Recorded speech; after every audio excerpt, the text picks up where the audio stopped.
Market outlook पर चर्चा के लिए ट्रस्ट म्यूचुअल फंड के सीईओ मिहिर वोरा मौजूद हैं। इनसे बात करेंगे। मिहिर जी, गुड मॉर्निंग। बहुत टफ मार्केट है, ये ट्रिगर्स का अभाव रहा है। ऐसे में आपकी एडवाइस क्या होगी? आपका इस समय व्यू क्या है मार्केट को लेकर? गुड मॉर्निंग अनुज, नमस्कार। Thanks for having me on the show. I don't know आप क्यों कह रहे हैं कि मार्केट टफ मार्केट है। अपॉर्चुनिटीज तो बहुत है। आप ब्रॉडर मार्केट को देखिए, निफ्टी को देखते रहेंगे तो ऐसी फीलिंग आएगी, लेकिन ब्रॉडर मार्केट में काफी एक्शन है। आपने मार्च क्वार्टर्स के रिजल्ट्स देखे, बहुत अच्छे थे। हमें लग रहा था कि ये गल्फ क्राइसिस की वजह से मार्जिन प्रेशर आएंगे तो जून क्वार्टर्स के नंबर इतने अच्छे नहीं आएंगे, लेकिन ब्रॉड मार्केट में अगर देखो तो मिड कैप और स्मॉल कैप में बहुत अच्छे नंबर्स आए हैं। इनफैक्ट लार्ज केस में भी ठीक ही है, इतनी डिसअपॉइंटमेंट्स नहीं रही हैं। तो मेरे ख्याल से जो स्टॉक पिकिंग अप्रोच अगर अपना के चलते हैं इंडिया की लॉन्ग टर्म पोटेंशियल को देख के, and there are so many themes that are working today that just looking at the Nifty से मुझे लगता है एक इंप्रेशन खराब होती है मार्केट की। लेकिन मैं तो कहूंगा मार्केट में अपॉर्चुनिटीज बहुत हैं। हमारे जो फंड्स हैं उन्होंने भी स्टॉक पिकिंग से काफी अच्छी परफॉर्मेंस दिखाई है। तो मेरे ख्याल से ये कहना बिल्कुल सही नहीं कि मार्केट टफ है। ऑफकोर्स मार्केट हमेशा टफ रहती है। मार्केट्स का नेचर ही है कि वोलेटाइल रहना है। लेकिन अगर आप डेडिकेटेड तरीके से स्टॉक पिकिंग करते हो, अपॉर्चुनिटीज फाइंड करते हो, बहुत बहुत अपॉर्चुनिटीज है। मेरे जी, मैं इसलिए बोला टफ मार्केट क्योंकि अभी फंड के रिटर्न्स नहीं आ रहे ना। अब आप ही देख लीजिए, आपके फंड का क्या रिटर्न रहा होगा पिछले 2 साल का, 3 साल का, कंपेयर टू जो 2022 से 24 का था। तो टफ तो है ना मार्केट। बिल्कुल टफ नहीं है अनुज। आपने पूछा तो मैं जवाब दे देता हूँ। हम्म। जब हमने स्मॉल फंड लॉन्च किया था नवंबर 2024 में, तब यही क्वेश्चन आ रहा था कि फंड क्यों लॉन्च कर रहे हो, टफ मार्केट है। हमने बोला देखिए, there are at least 8 to 900 stocks in the small cap and mid cap space जहां पे स्टॉकिंग करनी है, और हम वो करेंगे। और आज का मैं कहूं तो मार्केट्स स्मॉल कैप इंडेक्स अगर देखें तो बहुत कम रिटर्न दिया है, 2-3% दिया है रिटर्न्स। लेकिन स्टॉक पिकिंग से हमने जो रिटर्न्स एब्सोल्यूट टर्म्स में जो दिए हैं, वो ऑलमोस्ट 20 to 30% रिटर्न्स दिए हैं। तो मैं जैसे कह रहा था, ब्रॉड मार्केट में काफी अपॉर्चुनिटीज हैं, और इंडिया की जो अंडरलाइन स्ट्रेंथ है वो तो है ही।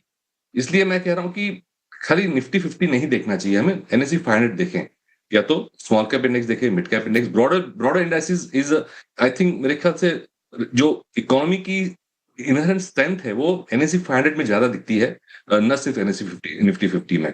तो इस तरह से मैं कह रहा था कि अपॉर्चुनिटीज है। मेरे ख्याल से वॉलेटिलिटी का जो नेचर है वो हमें एज इन्वेस्टर्स अपनाना चाहिए, और उससे हमें एक्सप्लॉइट करना चाहिए। क्योंकि जब डिसअपॉइंटमेंट होती है, जब मार्केट साइडवेज लंबे समय तक जाती है, तभी लोग गिव अप करके मार्केट से निकल जाते हैं। बट यही तो टाइम था कि जब हम पोर्टफोलियो बनाए। नहीं, बिल्कुल। वैसे वैसे एक बात है, ये मैं जरूर कहूँगा। मैं देख रहा था आपका 1 साल का रिटर्न 33% का रहा है, जबकि कैटेगरी एवरेज 13% की है। और 6 महीने का भी आपका रिटर्न स्मॉल कैप फंड का 29% है, कैटेगरी एवरेज 18% है। तो ऑब्वियसली ये बात खैर आप कह सकते हैं, और आपके फंड जो इन्वेस्टर्स हैं आई थिंक वो खुश होंगे आपकी परफॉर्मेंस से। वीरू। बिल्कुल। चलिए अब एक काम करते हैं, थोड़ी सी मिहिर जी की स्टाइल ऑफ इन्वेस्टिंग को समझते हैं। आपका वो ट्वीट देखा था मैं, बड़ा खूबसूरत सा, are you ready to discover the gorilla stocks that will dominate the next decade. क्या है मिहिर जी, समझाइए इसको थोड़ा सा। तो Veeru, thanks for asking this question. ये मेरे हार्ट को काफी क्लोज टॉपिक है। ये हमारी बेसिकली ट्रस्ट म्यूचुअल फंड की जो इन्वेस्टमेंट फिलोसफी है उसको उसको ये रिप्रेजेंट करता है। तो एसेंशियली हमारा संक्षिप्त में कहूं तो फिलोसफी ये है कि जो मार्केट ग्रोथ स्टॉक को जिस तरह से वैल्यू करती है, वो सिर्फ पी या पीजी वगैरह रेशियो से नहीं देखना चाहिए, टर्मिनल वैल्यू से देखना चाहिए। और उसके सबसे बड़ा जो फैक्टर टर्मिनल वैल्यू को डिटरमिन करता है, वो ये कॉल लेने से होता है कि ये स्टॉक जो हाई ग्रोथ पे स्टॉक या sector high rate of growth पे ग्रो करने की क्षमता रखता है, उसकी जो ग्रोथ रेट की जो पाथ है, उसकी जो ड्यूरेशन है, वो कितनी लंबी है, दैट इज मोर इंपॉर्टेंट। तो अगले साल या 2-3 साल में 30 या 25 या 40% का ईपीएस ग्रोथ अगर कोई स्टॉक दिखाता है तो अच्छी बात है। लेकिन वैल्यूएशन में उसकी जो इंपॉर्टेंस है वो कम है। वैल्यूएशन में ये ज्यादा डिसाइड करना बेटर है, इंपॉर्टेंट है कि ये जो 40 नहीं, लेकिन 15 या 20 या 25% ग्रोथ, क्या ये 10, 15, 20 साल तक ग्रो कर सकता है? और मार्केट जो हाई ग्रोथ स्टॉक्स तो है इस तरह से वैल्यू करता है, और जो आज की जो मार्केट कैप है उसकी 70 to 80% valuation long term profit growth से आती है, न कि नेक्स्ट 2 या 3 साल के। हम 2 या 3 साल का फोकस करते रहते हैं, कितनी ग्रोथ आएगी, ये है वो है, लेकिन मार्केट ये नहीं देखता। Market length of duration of the growth path उसको देखता है। तो ये हमारी जो कोर फिलोसॉफी है, which is called terminal value investing, जिसमें लॉन्ग टर्म प्रॉफिट्स की वैल्यू ज्यादा होती है, शॉर्ट टर्म की कम होती है, और उसकी वजह से ऑप्टिकली कभी कभी ये लगता है कि ये स्टॉक का FY28 या FY29 के बेसिस पे प्राइस टू अर्निंग्स रेशियो थोड़ा ज्यादा है, लेकिन मार्केट ये कह रही है आपको कि ये सेक्टर या ये स्टॉक लंबे समय तक ग्रो करेगा हाई ग्रोथ रेट्स पे। इसीलिए जो लॉन्ग टर्म प्रॉफिट्स की वैल्यू हम ज्यादा दे रहे हैं, इसलिए आज का जो अगर पी देखे तो ज्यादा दिखता है। ये क्रक्स ऑफ द मैटर है। गोरिल्ला स्टॉक्स हम इसे कहते हैं क्योंकि जो गोरिल्ला है वो एक तो रेयर है, इतना इजी फाइंड करने का नहीं है। तो ऐसे स्टॉक्स जो होते हैं फाइंड करना, ढूंढना इजी नहीं होता है, तो एक तो रेयर रेयर हो गया गोरिल्ला। सेकंड इज, ऐसे स्टॉक्स जब लंबे समय तक ग्रो करते हैं तो वो अपनी कैटेगरी में लार्ज एंड डोमिनेंट हो जाते हैं। तो जैसे आपने देखा होगा, गोरिल्ला सबसे बड़ा मंकी है, सबसे डोमिनेंट मंकी है जंगल में, उससे कोई, जो मैं कहूंगा, पंगा नहीं लेता सोटू से, तो they become large and dominant in that category.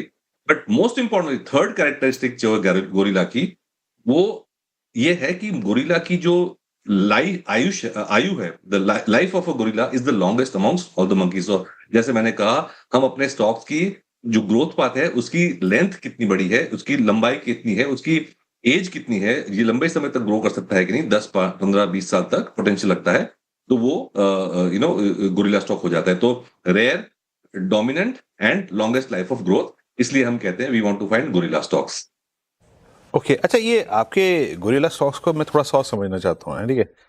क्या ये ज़रूरी है कि हम इसमें across the all sectors, different sectors में जाएं, उसको बाइसेक्ट करें, उसमें स्टॉक पिक करें, या फिर एक काफ़ी रेस्ट्रिक्टेड स्पेस में भी आप वेल्थ क्रिएट कर सकते हैं? आई मीन, वो स्मॉल कैप से मिड कैप से लार्ज कैप में कन्वर्ट होने की टेंडेंसी क्या किसी पर्टिकुलर ग्रुप में भी हो सकती है? फॉर इंस्टेंस आज की तारीख में हम मिड कैप आईटी पे बहुत फोकस कर रहे हैं, आज का डिस्कशन जो है वो लार्ज कैप आईटी पे नहीं है।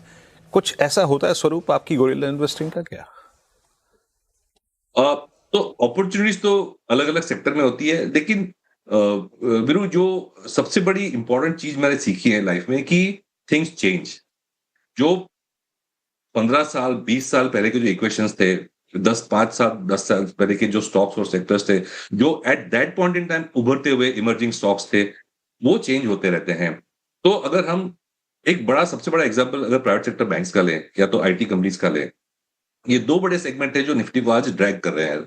अब 2 साल से हम देख रहे हैं कि ये दो सेक्टर्स निफ्टी 50, खास करके लार्ज कैप सेगमेंट में, ये सेगमेंट ड्रॉ कर रहे हैं। लेकिन एक जमाने में आईटी भी बहुत बहुत लंबी समय तक ग्रो कर रहा था। सो 90s से लेके 2010-15 तक ये हाई ग्रोथ सेक्टर था, लेकिन अब नहीं है। तो things change. Private sector banks जब आई पहली बार 2001-2002 में, जब लिस्टिंग हुई बड़ी बड़ी फर्स्ट प्राइवेट सेक्टर बैंक की, तब वो छोटी थी, बट लेकिन उनमें गोरिल्ला बनने की क्षमता थी, और आज वो गोरिल्ला बन गए हैं। लेकिन अब ये सेक्टर मैच्योर हो चुका है। तो हमें हमेशा जो है आगे देखना है कि अब कौन से सेक्टर्स हैं जो 10, 15, 20 साल तक ग्रो करेंगे। उस तरह का फ्रेमवर्क रख के चलना चाहिए। तो सेक्टर ऐसा नहीं है कि यही सेक्टर चलेगा, वही सेक्टर चलेगा। We have to be dynamic and we have to be alert कि भाई ट्रेंड्स किस तरह से जा रहे हैं। आज अगर एआई है तो वो बड़ा नया ट्रेंड है, तो क्या एआई लिंक थीम जो है वो 20 साल तक चल सकती है? मेरे ख्याल से चल सकती है। डिफेंस जो है फॉर एग्जांपल, नया सेक्टर उभर रहा है इंडिया में, क्या ये 10-20 साल तक ग्रो कर सकता है? कर सकता है। तो नए नए स्टॉक्स, नए नए सेक्टर्स हमेशा इमर्ज होते हैं। So as a investor you need to adjust to that reality. Okay, अच्छा, ये वैसे मैं तो बार बार आपका फंड का रिटर्न देख रहा हूँ। ये ऐसे क्या स्टॉक्स आपने पिक कर लिए थे? क्या अल्फा जो इतना ज़बरदस्त अल्फा जनरेट हुआ? और यहाँ से और मतलब कहाँ पर आपको सबसे ज़्यादा पॉजिटिविटी लग रही है? नेक्स्ट गोरिल्ला, पिछला गोरिल्ला तो हो गया, अगला गोरिल्ला कौन सा है? अगला गोरिल्ला मेरा ही पोर्टफोलियो है, बिकॉज हम तो हर महीने फुल पोर्टफोलियो डिस्क्लोज करते हैं। तो आपको तो पता ही है पोर्टफोलियो में क्या है पिछले 2-2.5 साल से, जब से हमने फंड चालू किया है। तो but I would say in general जो हमारा पोर्टफोलियो रहता है उसकी जो अर्निंग्स ग्रोथ है for the next 2 to 3 years, but वैसे मैंने जैसे कहा कि व्यू तो लॉन्ग टर्म से लेते हैं हम, लेकिन इवन नेक्स्ट 2 to 3 years का अर्निंग्स ग्रोथ देखें तो वो मार्केट इंडाइसिस से ऑलमोस्ट डबल है। तो अगर इंडेक्स 10-15% पे ग्रो कर रहा है अर्निंग्स ग्रोथ एक्सपेक्टेशंस में, तो हमारा पोर्टफोलियो 30+% अर्निंग्स ग्रोथ एक्सपेक्टेड है। तो दैट्स वन। कमेंसुरेटली अगर आप हमारे पोर्टफोलियो का नेक्स्ट 2 साल का अर्निंग के ग्रोथ बेसिस पे प्राइस टू अर्निंग्स रेशियो देखें, वो भी आपको इंडस्ट्री से या बेंचमार्क से ज्यादा लगेगा, but that is because there is much higher earnings growth than the benchmark. So हमारा जो ग्रोथ अप्रोच है that is what's helping us. And हमने देखा है कि India is a growth market. जैसे मैंने अभी भी कहा कि नए नए सेक्टर्स, सब सेक्टर्स हमेशा उभरते हैं, नए नए स्टॉक्स उभरते हैं।